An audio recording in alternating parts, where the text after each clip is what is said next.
आता हिंदू धर्म, इस्लाम धर्म, आपला एक धर्म असतो ना, खरा तो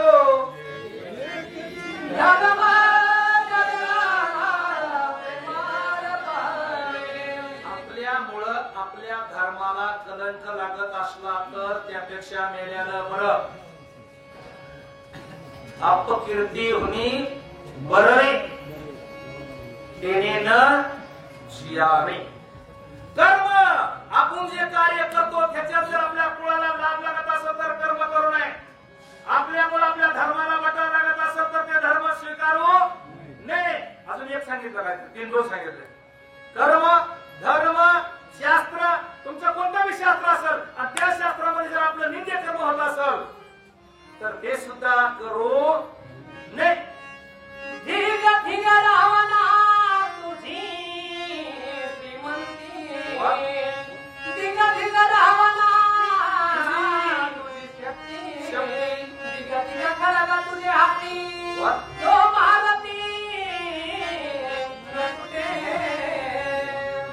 काहीच्या हातात शस्त्र असतं, शस्त्र खडग ते शस्त्र चालवायची अक्कल नसते, चालवायची अक्कल नसते. एका गावामध्ये वाघ आला, त्या गावामध्ये माझी सैनिक होती, त्याच्याकडे बंदूक होती. कुणाला बंदूक दाखवायचं, बंदूक या ठिकाणी आला वाघ. वाघाला सरळ त्याच्याकडे गेलो, म्हणजे चला हे वाघ मारायचं. आपली ताकद तू या बंदुकीला काय थोडी अडकून हे खडग चलविणारा लागतं पाहिजे. विषय संपला आपला खडगाचा. खडग असून उपयोग करायचे, शस्त्र असून काय उपयोग आहे, सर्वांची अक्कल असली पाहिजे. श्रीमंती, आज जर श्रीमंती गोरगरिबाच्या कामाला पडत असेल तर त्या श्रीमंतीला उपयोग आहे रे. तुझी श्रीमंती जर कुणाच्या एखाद्या कावळ्याला जर उष्ट हात हानीत नसेल, हाताचं जातं का काय म्हणून, तुझी श्रीमंतीचीच काम काय कामाची. यस करला तुकडा नाही. आपलं कसं आहे, काही लोक गावात त्यांची भेट झाली का, आपलं कसं आहे, आपलं पोरगा असं आहे, पोरगी असे आहे, ते पाहुणा असं आहे, आपण इकडे बघा बांधला, तिकडे जमीन घेतली. अरे तो लोकांसाठी काय केलं रवींद्र सांग ना. तू ह्या जमिनीत काय आम्हाला नाही उरायचं का, तुझ्या काय करायचं आम्हाला, तू गोरगरिबासाठी काय केलं हे सांग. शक्ती ही श्रीमंती झाली. पहिलं आता शक्ती, शक्ती जर एखाद्या असहाय्य माणसावर अन्याय होत असताना त्याला जर संरक्षण करीत असेल तर त्या शक्तीची किंमत आहे. नाहीतर गोरगरिबावर अन्याय करून मुंडके मोडून पायाखाली दाबण्याला शक्तिवान म्हणे नाही. ज्ञानेश्वरी देऊ सांगतो, महावणी पापी उघडी केली विपाय, तिशी नेसल्या विनराय शिष्टू जायचा.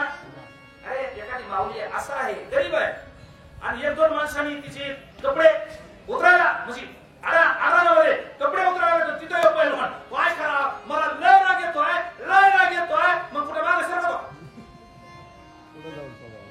ज्ञानेश्वरांनी सांगितलं माझ्या पदरचं नाही. तिची इज्जत राखून त्या दोघाला शासन करेन तो शक्तिवान. एखादं पाण्यात पुरात वाहून चाललंय, वाहून चाललंय, हे करीन बघतोय काय करा, आपण उडी टाकल्या का मिनिटात पलीकडे रखडला जाईल, पण याला कशामुळे वाचवा. तो ही शक्ती काय तिकडे काय. शक्तीचा उपयोग गरीबासाठी करा, धनाचा उपयोग असा आहे एखाद्या गोरगरिबाच्या लग्न मुलीच्या लग्नाला 10-5 रुपये दे, येतील लग्न येतील. अशी ज्याची संपत्ती ती संपत्ती आणि दया दोन्ही गोष्टी एकी दया ते जाण धनंजया.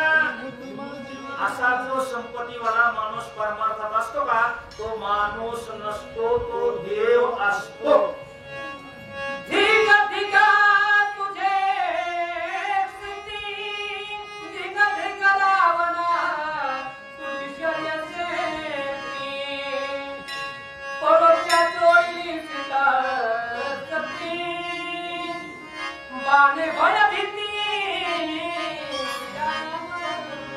शौर्य, शक्ती, शौर्य.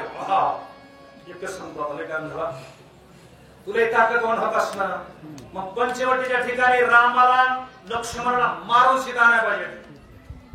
कोण शक्ती होता ना, इथून कुत्र्यासारखा पळणारा कुत्र्याने कांद्याच्या घरात घुसून भाकरी तिनं माऊलीने बांधून चालल्या चिरमुटात राहणार आणि पुत्र तिनं काहीतरी घराला कडीला कुत्र्याला येवा टोपल्याला भाकरी लागताय पुरुषार्थ आहे. तसं केलंस माझा मालक माझ्या मालकाचा भाऊ हरणाच्या मागे लावले आणि तू त्यांची बायको पळवून घेऊन आला आणि मी नाही ती स्कूटी जेवण शाळेतून मी असणार माझे पोर असले माझा खांडवत असला तुझा खांडवा चोऱ्या चोऱ्या करणारा ए चोरतीया तुझी शरीर शक्ती जळून गेले. बघा माझा सांगण्याचा एकच मुद्दा आहे एक चुकीचं काम केलं की एवढ्या मोठ्या शिव्या खावा लागत्यात. मला सांगा बाजारात एका माऊलीचं मंगळसूत्र एका चोऱ्यानं हल्लं दुसऱ्या माऊलीनं त्याचा हात धरला धरल्याबरोबर ती जिचं चोरलंय तीच हांदी का बाजार आणतो ज्याचा काही संबंध बी नाही ते काय झालं आज या सखुबाईचं मंगळ सखुबाई नाही तर कोणी म्हणतो या सखुबाईचं मंगळसूत्र हल्लं होतं ठकुबाईने हंती बाबाबाईने हंती आणि सगळीच बाई हंती. मंगळसूत्र चोर आहे काय तसं माणसाचं निंदे कर्म झालं का चुकलं की जीवन संपलं. चोरली माझ्या स्वामीची नारी त्या तुझ्या धरी चोरी चोरत प्रत्येक वैरी सहपरिवारी मारीन. ए तू चोर आहेस कोण म्हणता चोर आहे माझ्या मालकाची बायको चोरून आलीस मी पकडी आहे चोर लगे हात पकडला मी. बघा माणूस किती बलवान असो किती संपत्तीवान असो किती बी ताकदवान असो किती बी मिलिटरी त्याच्याकडे असो एकदा रंगे हात माणूस पकडला का ते नजरावर नजर टाकून बोलतोय का महाराज नाही नाही हात खाली बघून गोळी बघ वर बघाय तोंड कुठे मिंद माणूस नजरावर नजर टाकून बोलत नाही आणि जे नजरावर एक वाक्य बघा हिंदीमध्ये बात करना आंखों में आंखें मिला के करना. अरे ज्याचं सगळं बोलतो त्याच्या नजरेवरची नजर खाली टाकू नका ताकद नाही आणि जे खरं आहे का ते खाली बघत नाही. राजा रावणाला म्हणला पकडे भेट तुला मी माझ्या मालकाची बायको आणलीस आणि तुला मारल्याशी सोडणार ते खतशेन भट तू भट तुझे मर्दी न विसही ओट तुझे धावया दस कंत आलो मी वाट रामाचा दास रामाचा. म्हणायचं मी कोण आहे सांगू मी दास आहे म्हणला दास तुमची ये दासीचा दास करून मी मालक नाही आमच्या पांडुरंग दामाजीचा दास झाला नाथ बाबाचा मालक झाला का दास कोण झालं ज्याला माणसाला मोठं व्हायचं त्याला लहानपण घ्यायचं जयांगी मोठे पण दया यातना कठीण. अरे हनुमानजी म्हणलं मी दास आहे आलोय तुला मारला असतं पण मारीत नाही. चला आईसे बोलता महाबली पिंजरी द्या लागोन प्रार्थी मुदरी वारली जाळी कमी पुण्य बोलता माणसाला राग बोलता येतं बघा. भांडण सुरुवातीलाच काही आरपारचं भांडण मारामारी पासून भांडण असते का सुरुवात हळूहळू होती आणि वाकड्याला मलाच कोणी येऊन दिलं आमचं सूर्य महाराजांना मला आलं तर बाय माणसाने आपल्या नसते आपल्या आलं तर आणि शेण केलं रे काळ बघा आता बोलत वाढत झिपरा झिपरी मारामारी हाणाहाणी कोचाकोची होती. तसा प्रकार झाला मारुत्र्या बोलत रागाचा पारा चढला डोळे लाल केले मुठी आवळल्या पोटाखाली होत जावला अशी कुठ चिमणीवर सभेची उठीने आमंत्रण रामवधी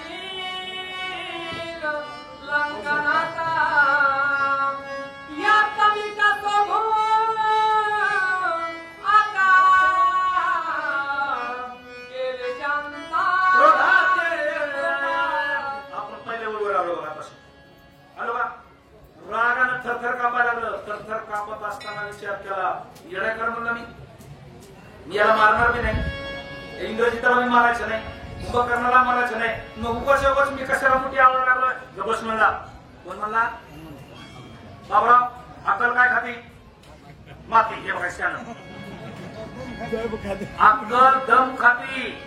किती बी राग आला जो माणूस दम खातो का तो शहाणा असतो, हे म्हणजे माती खाती. काय तुम्ही आमच्या राशीला आणि बाबा पुढच्या जन्मीला असून घ्या. अरे दम खाला अक्कलवाणी हनुमानजी बुद्धिमत्ता अक्कलवाणी फुगडे करे ते म्हणलं उगाच मी राग आणला मला रागाला म्हणलं पण मला शांत व्हायचं आहे, मी याला मारणार नाही.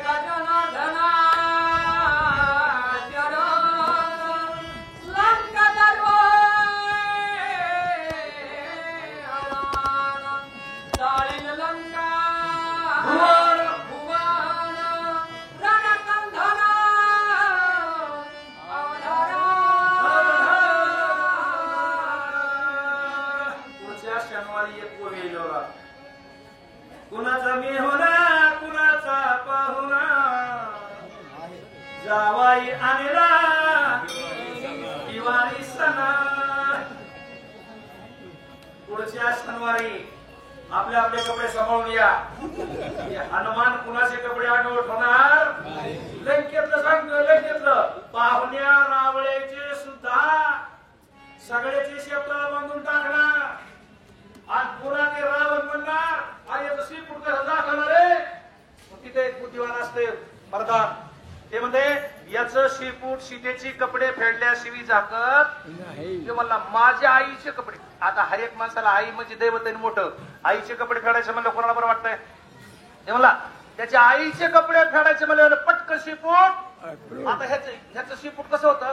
वाढविता येत होतं, येत होतं. आता कसं झालंय आपलं नगं सांगायचं. चला विषय सोडून द्या.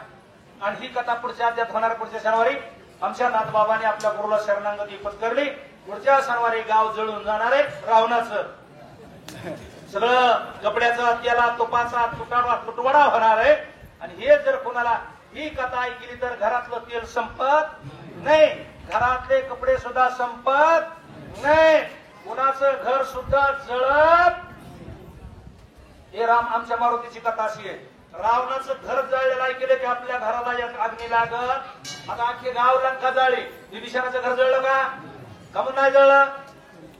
हा सात्विक असते त्याच्यामुळे त्याची कथा आहे का? आपल्या त्याला तुपाला जनावर नाही पडले तरी तुपाची भरणी कमी होणार.